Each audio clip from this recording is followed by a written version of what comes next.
Hello, we are the Hirsch Effekt, and you are listening to Progcast.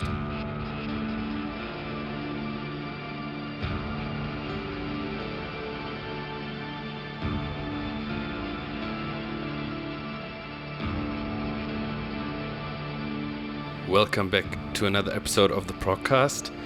This is another on-location episode, and I'm back at the backstage venue here in Munich. And we have some returning guests on the Progcast, as you just heard, the guys from the Hirsch Effekt. Yay! Last time we spoke, it was at the Euroblast Festival last year, and that was approximately 1 year and 2 weeks ago. And back then, for the Hirsch Effekt, it was kind of an in-between time. You didn't have the new album announced yet. And in the meantime, the new album Kollaps is out since May. Exactly, yeah. And I think there's a lot of interesting things to talk about the album because it's quite deep if you have a look at the lyrics and the whole concept. So could you tell us a little bit about the what Kollaps is all about? It's a concept album about the Fridays for Future movement and Greta Thunberg in particular. There was a short answer.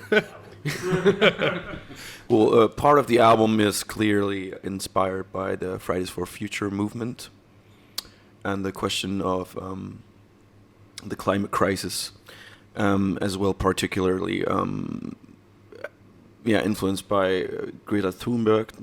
That means we also used sentences that she spoke openly in, like, I think we got them from YouTube videos, wasn't it that? And we incorporated some samples even into the song. So that's the Greta Effekt in the Hirsch Effekt there. And then there's another part on the album which deals with the collapse of old societies, or deals with the question how these societies came to collapse and what led to their demise. Exactly. So basically, you have these different themes on the album, but it's pretty much quite centered around the Fridays for Future movement. Yeah. Great. And how was the reception? I mean, right now we're seeing a lot of bands, especially in the United States, kind of coming out with political singles and like making a statement, and some of the old fans are like freaking out because they never really got what they've been singing about all along.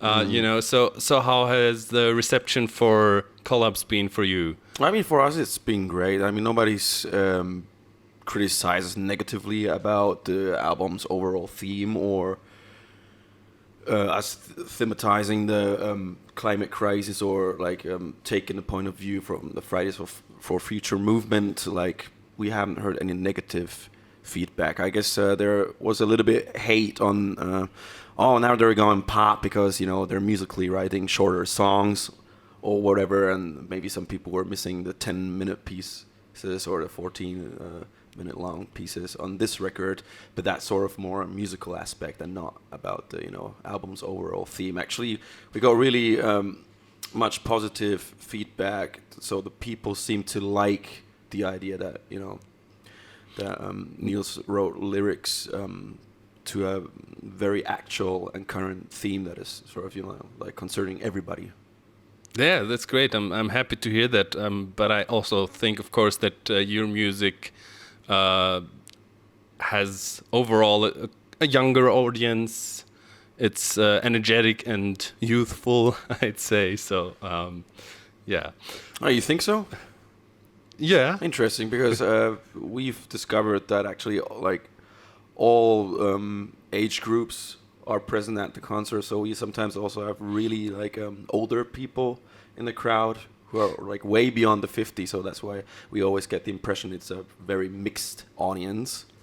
But interesting that you say it actually has something youthful about it, because I don't know if we see it that way. but that's even better. I mean, if you can appeal to different demographics, and sure. I'm guessing that somebody who is coming maybe from the golden era of prog, who witnessed the golden era of prog in the 70s firsthand, might come from a different angle to your music than young people.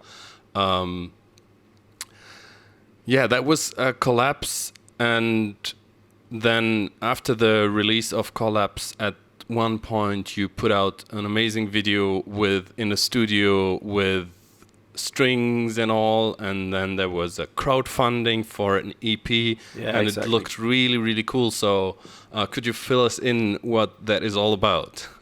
Well, when Kollaps came out, we were already in the midst of the crisis. Yeah, that's right. The Corona crisis. May, right now concerning everybody, unfortunately.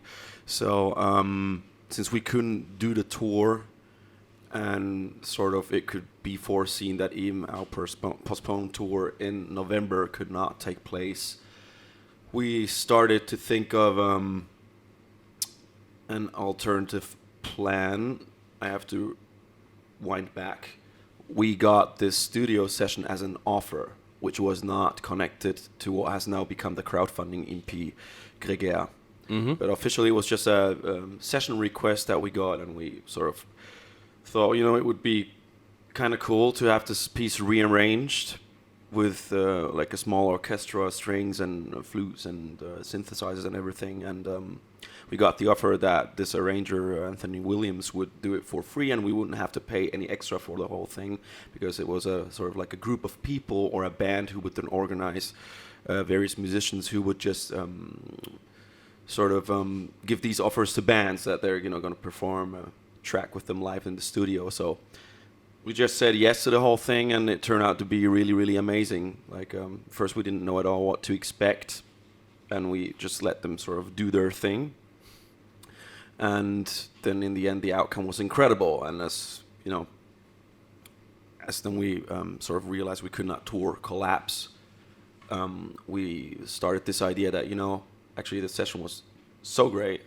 Why don't we make a whole EP out of this thing and try it via crowdfunding? Because we also, needed something to do in the in between time in the summer and in the fall when we knew we were not going to tour the album. So it just seemed like a logical next step to do it. And finally we had actually found somebody who had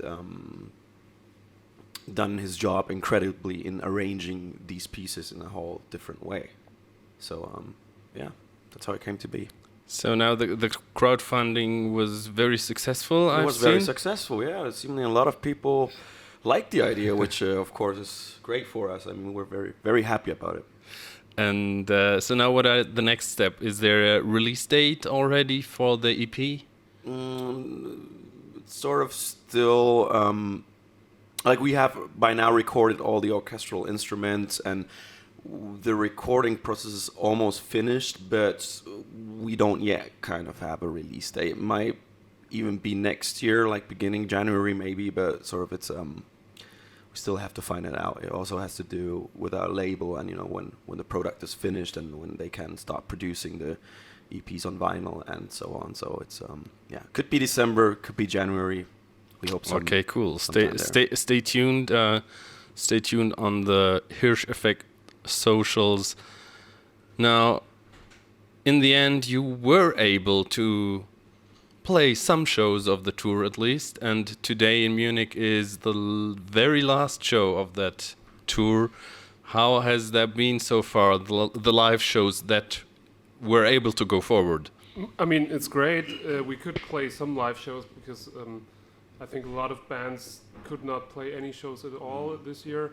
The first shows were like large open air stages with very, it was sort of a festival feeling, but we at that time we hadn't played for like more than a half of a year. So it was great for us, and the audience took it very, very well. So but now that we play these smaller things or these indoor stages, it's sort of getting weird, I guess. So it's still cool to play them, but I wouldn't do it for much longer. It's more like when you're going to a theater or something like that. So it's very not only physically distanced, but also there's no interaction between the audience and us, or not that It's much. a different vibe. Yeah, in the air. there are no dynamics that come up. Yeah. Besides from that, it's changing again. That's something that's very typical for this year. Everything's changing all the time. Like the Corona shows were the reason why we had to postpone the deadline for the Gregær recording. And at this point, I'm not sure if I'm feeling comfortable with playing more shows. Like the infections are rising, and I don't know if this is the right signal to send out to the audiences that they come out to our shows, even if there's a distance concept and stuff like that. But I'm not sure what I'm going to do in the next weeks, how I am acting in kind of social Environments. Yeah, that's right. But it's super cool that this kind of summer, early fall was possible with some concerts at least. I mean, for us, in the end effect, it was amazing because we got to play in Hamburg, in Munich, in Hanover, our hometown, and a few different other cities. So we actually had something like half of a small release tour. And considering that almost nobody's playing any shows at the time, it's very much, and it's amazing that even that worked out for us. Also in light of that we had the release this year. So I know of a few other musicians and colleagues who also released an album this year, and they haven't played like one show. Yeah. So of course it's incredible, but pretty hard. We were lucky, let's put it this way, to have a good booking agency that worked for us and made these shows possible, or connections. And we were lucky that today is the last show, and sort of like now when the temperatures are falling down and the infections are rising, that our small tour is now coming to an end. And not that it's, like, it would be different if we would now start playing shows. That would be, I don't know, very difficult, with a very heavy and difficult mindset, and things would certainly be very different, or the perception of the whole thing. So we got lucky, man. Absolutely. The theme of Kollaps, not only the title, also the video for the title track, I think it was pretty apocalyptic, of course. Despite all that, you guys are you just announced that you'll be playing, fingers crossed, you'll be playing Arctangent next year. Is that right? We hope so, yeah. So if despite all that gloomy apocalyptic stuff that you've been dealing with thematically on the album, you're looking into the future with hope. Isn't everybody at this moment in time? Yeah, I so. definitely hope so. Before anti-hope is not an option here. No, that's a good. That's a topic of the album. Hope is not helping here. We need action. Okay, yeah, that's a great way to put it. Yeah. Before I let you go and prepare for the show later tonight here at the Backstage venue in Munich, I would like to ask you, what's in your Walkman? What have you guys been listening to lately? Anything in particular that you want to recommend to your fans? I recently discovered the Puscifer albums, which are the Maynard James Keenan solo albums. They are all absolutely fucking incredible. I don't know how, I didn't get to listen to that through all these years, but especially the second and the third solo records is really amazing, and there's a new one coming out now. And I recently discovered the latest Periphery record, because it's I think it's the fucking heaviest record I've listened to in the last 10 years. It's like so brutal, but it's in very many ways super, super good. Yeah, so those two maybe from my side. Since we supported them last year, I kind of stuck with the last Coheed and Cambria album. Cool. Yeah. I'm not pretty sure, but I enjoyed. There was one track from I think that was some sort of physical distancing, like online festival, Slay at Home festival. Yeah. And there was one track with four guys from 4 different bands. I don't know, but it's called Pallid Veal by Luke Lemay, Dave Davidson, Liam Wilson, Elliot Hoffman, and it's fucking heavy. Yeah, I think I saw very that much, one. and it's so cool to watch them all in a split screen. And Elliot Hoffman just sits there with his flip flops on his E-drum set and fucking rips. Nice. I have 2 entries into our what's in your Walkman list today, and that the last days, or actually yesterday and today, I've been listening to almost nonstop to the new Woodkid album. And another crazy album that came out yesterday was from a like super underground band or project from the United States called Autocatalytica that kind of matches the craziness of the Hirsch Effekt. And their album's called Power Clashing Maximalism. That was also released yesterday. So I'm going to put that in the playlist as well.